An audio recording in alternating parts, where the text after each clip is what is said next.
Farley. Fight is not over plans to take Rowley's Wicked Act to UN.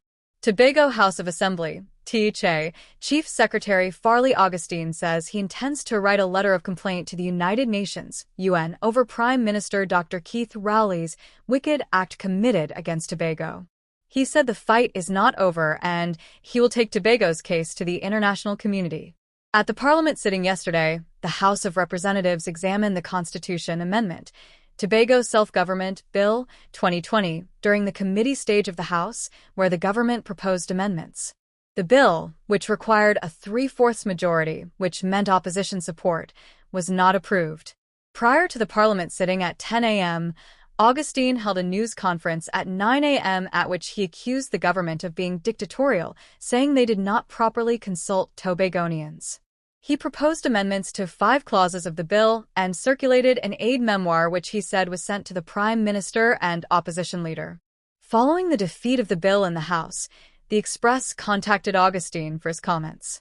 He responded, "The Prime Minister committed a wicked act today. My proposed amendments weren't considered. Moreover, what happened today was an insult to democracy. Tobago has no choice but to lodge a formal complaint with the UN over this matter." The Prime Minister and his cabinet came in 2021 and paused the process because the minority report from the JSC, Joint Select Committee, myself, Hochoe Charles, and several other commentators called for the JSC to come to Tobago and do more work, he said. Augustine continued, "Today, the Prime Minister went to Parliament with the 2020 bills, not even the 2021 bills.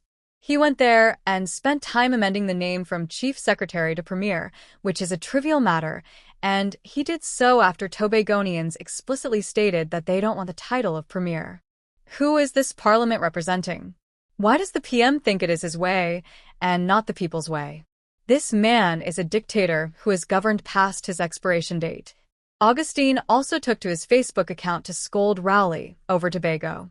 "Nothing is worse than when your relative, who is in the seat of power, is nothing but a house slave who ignores the real dreams and aspirations of those he left behind in the field in Tobago. #house slave mentality, #WickedPM. At 3 p.m. yesterday, Augustine called a second news conference where he detailed again the issues with the bill, including the geographical jurisdiction of Tobago and the THA's powers.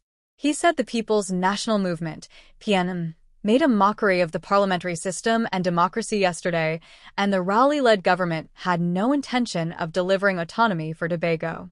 He ripped into the amendments the PNM tabled in the Parliament, saying Tobagonians are disappointed with what transpired.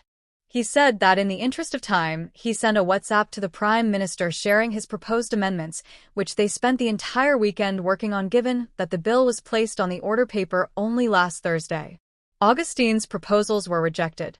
At his news conference, he charged that if the central government does not treat Tobago equally, then Tobago is prepared to go the international community to make a case, as they have been trying to achieve equity since 1977 in vain. "Tobago, we continue this fight, and as I indicated to you, the fight may not be over today, but I'm certain I will see it over in my lifetime," he concluded.